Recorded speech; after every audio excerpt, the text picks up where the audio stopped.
할렐루야. 온누리교회 40주년을 맞이하는 특별 순예배 4주차 나는 선교의 목숨을 걸었다 라는 주제로 함께 순예배를 모이게 되었습니다.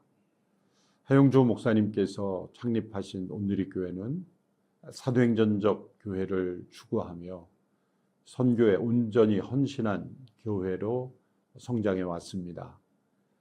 1988년부터 선교사가 파송되기 시작해서 2025년 오늘 현재로 선교사님의 파송 현황은 활동하고 있는 선교사가 893명, 활동 국가는 72개국입니다.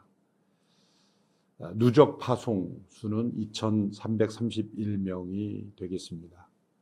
1994년 2001만 비전, 2000명의 선교사와 10,000명의 사역자를 파송하는 비전이 선포된 이후로 하용조 목사님은 2011년 소천하셨지만 2018년도에 누적 파송 2,000명을 넘어서게 되었습니다. 한 교회를 통해서 이룬 선교 사역의 그 양적인 그 수치는 매우 놀라운 것입니다. 한 교단보다도 더 많은 파송 선교사의 활동을 하고 있기 때문입니다. 우리는 단지 이 수치를 자랑하고자 함이 아닙니다.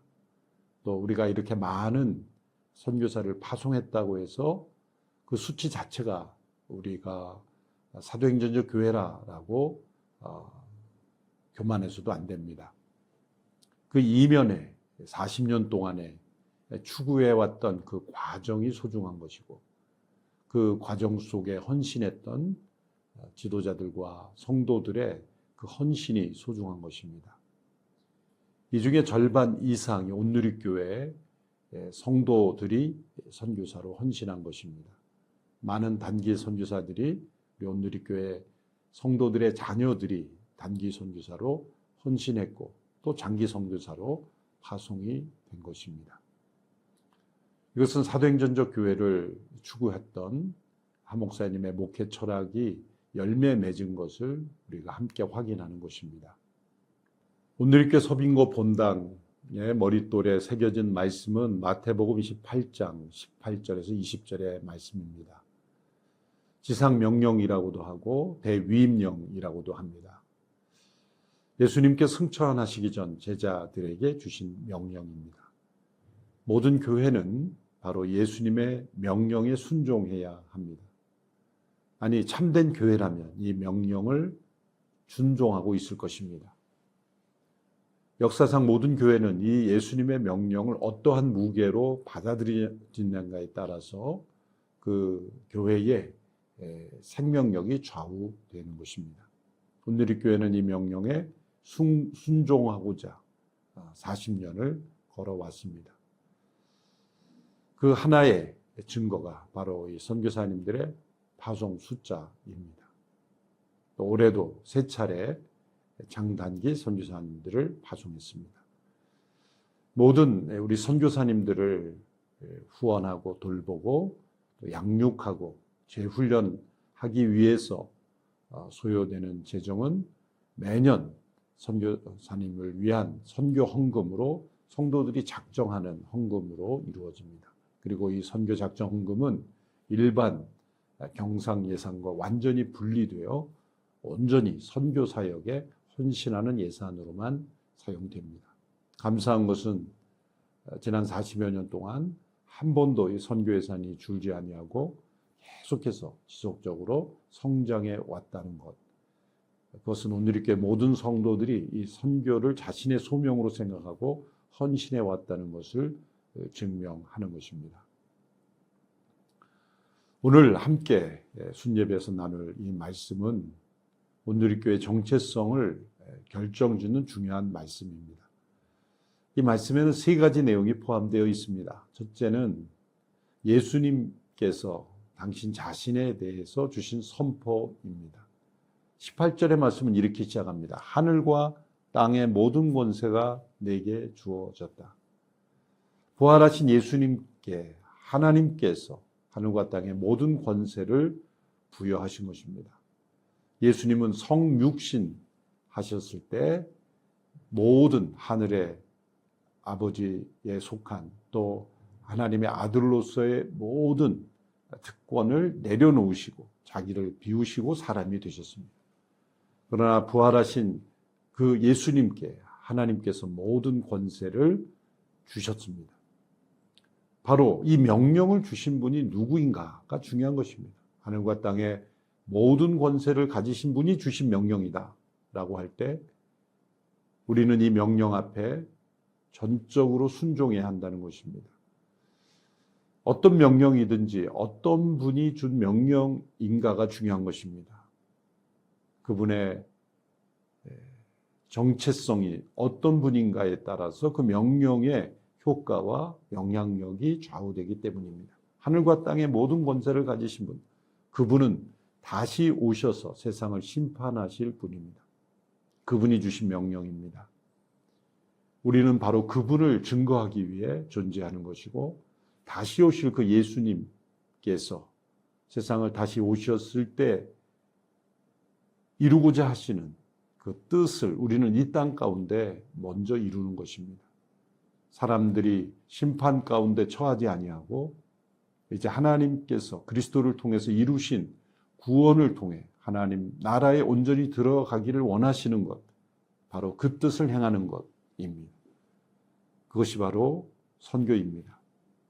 예수님께서 처음 이 세상에 성육신 하셔서 오시고 이제 십자가 부활 사건을 통해 승천하시고 다시 오시는 이 초림과 재림 사이 이 기간이 바로 선교의 기간입니다. 보라 지금은 은혜 받을 만한 때요 구원의 기간이라고 말씀하신 것처럼 예수님의 초림과 재림 사이에 우리에게 주어진 사명은 바로 선교인 것입니다. 두 번째로 이 말씀의 중요한 부분은 예수님의 명령이죠. 19절의 말씀을 보면 그러므로 너희는 가서 모든 민족을 제자로 삼아 아버지와 아들과 성령의 이름으로 세례를 주고 20절 전반부 내가 너희에게 명령한 모든 것을 그들에게 가르쳐 지키게 하라. 이 말씀에 보면 우리말로는 전부 명령처럼 되어 있습니다. 가라, 제자 삼으라, 세례를 주라, 또 가르쳐 지키게 하라 라고 모든 말씀들이 명령어로 되어 있지만 헬라 원문으로 보면 명령형은 단 한 가지 단어입니다. 제자를 삼으라 라는 것이 명령형이고 가라, 세례를 주라, 가르쳐 지키게 하라는 다 분사형입니다. 분사라는 그러한 그 문법적인 역할은 그 명령어를 보충해 주는 것이죠.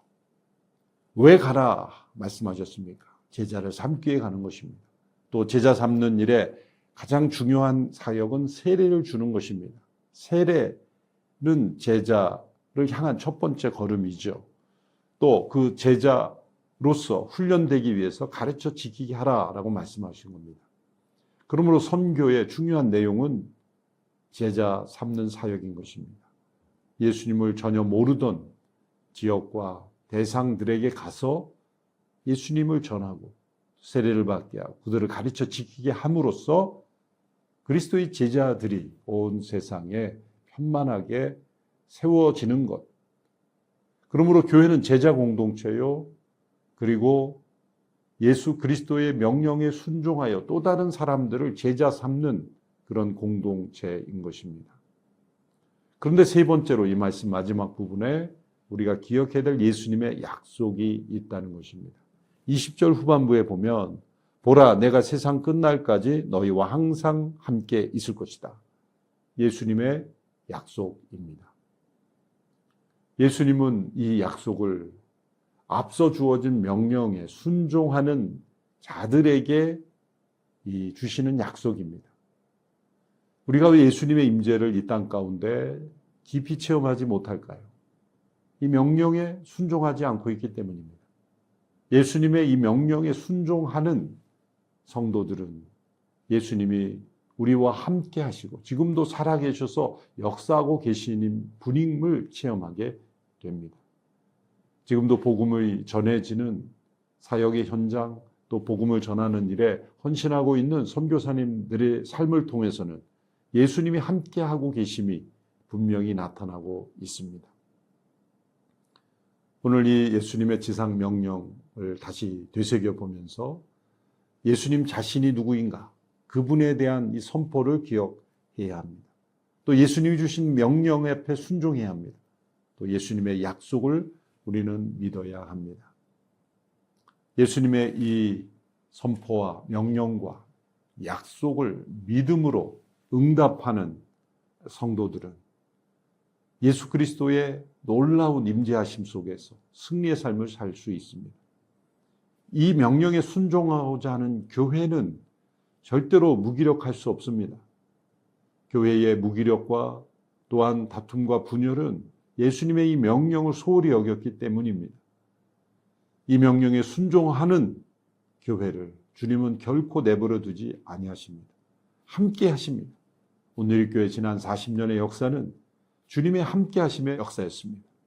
때로 어려움도 고난도 있었지만 하나님께서 함께 하시님의 역사가 나타난 이유가 무엇인가? 바로 이 주님의 명령에 온전히 순종하는 발걸음을 걸어왔기 때문입니다. 교회를 위해서 선교가 있는 것이 아니라 선교를 위해서 교회가 있는 것임을 기억해야 합니다. 교회 안에 여러 기능들, 또 서로 간의 교제, 나눔, 그리고 예배, 그리고 교육, 여러 기능들이 있지만 이 교회의 모든 기능들을 촉진시키고 형성시키는 기능이 바로 선교여야 합니다. 선교는 선교부만 하는 것이 아닙니다. 우리 모든 성도들이 다 선교사적인 인식과 헌신을 가지고 온누리 교회가 하나 될 때 하나님께서 온누리 교회를 또 다른 40년을 축복하시고 인도하실 줄로 믿습니다. 온누리 교회는 미전도 종족 15개 종족을 입양했고 또 한 다락방 별로 한 선교사님들을 결연하여 또 섬기고 있습니다. 또 순별로도 여러 선교사님들을 돌보고 있습니다. 이렇게 끊임없이 선교 사역을 후원하고 헌신하는 일에 전심을 다할 때 온누리 교회는 사도행전적 교회로 계속해서 쓰임받게 되기를 바랍니다. 오늘 함께 순예배로 모인 순원들 함께 선교지를 위해서, 선교사님을 위해서 기도하고 또 온누리 교회가 계속해서 선교적 교회로, 사도행전적 교회로 쓰임받기를 위해서 함께 기도하는 자리가 되기를 바랍니다. 감사합니다.